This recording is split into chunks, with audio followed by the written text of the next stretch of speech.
Okay, what's going on, fam? Wanted to I don't know why my phone blurring. Um, you have 33 bones in your spinal cord, and actually they're it's vertebrates. You know, you have a spinal cord, and if you Google images of your spinal cord, and if you even ask Google or ask Siri or whoever you want to ask, Alexa, how many bones are in the vertebrae, the answer is going to be 33. There's no argument about that. And your spinal cord is connected to your brain. I mean, to your skull. Actually, your spinal cord is is an extension of the brain.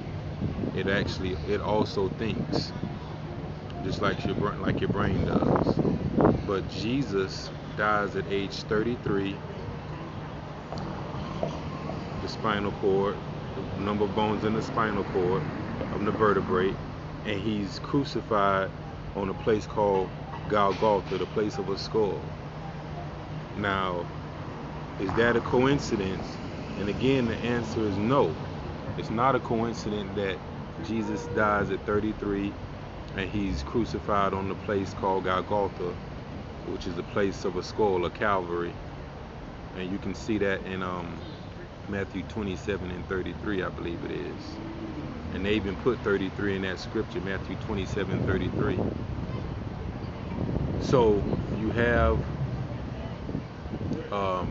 Jesus dying at age 33 on the place of a skull, Golgotha. You have 33 bones in your vertebrae that's connected to your skull. And again, these stories are not to be taken literally. These are allegories.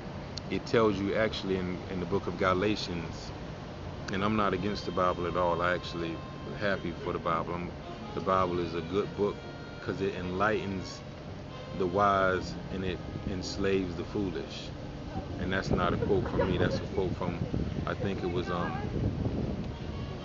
Leonardo da Vinci. However, when you look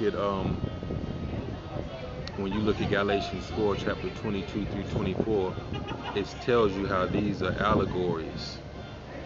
These are allegories. These stories are allegories. And what it is, it's not meant to be taken literally.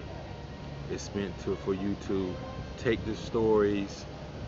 It's like you can learn from nursery rhymes. You can learn from, and the Bible is sort of like nursery rhymes for grown-ups. You know, it's sort of like nursery rhymes for grown-ups.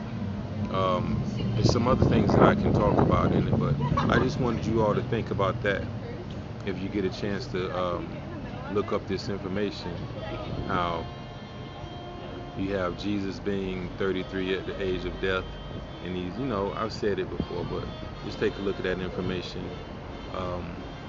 There's some other stuff in the Bible that I could share too, but right now I just want you all to meditate on that, let that marinate, because a lot of people are, we have some things. We're coming into the age of enlightenment. We're coming to the age of, people saying wake up, and one thing about your vision, you have perfect eyesight when you go to your optometrist and they tell you have 20/20 vision, and your year 2020 is coming up soon, and by that time your vision should definitely be awoken, enlightened even from the information that I may share. But whether or not that you get information downloads from the sun, you get different information downloads from whatever season the earth is in. You get different information, and like I said before, we are coming out of the age of Pisces and we're going into the age of Aquarius. In the age of Pisces, they say I believe and I doubt, and in the age of Aquarius, they say I know, and we say I know in the age of Aquarius. You have to ask your pastor in Bible study. It's a Wednesday night Bible study.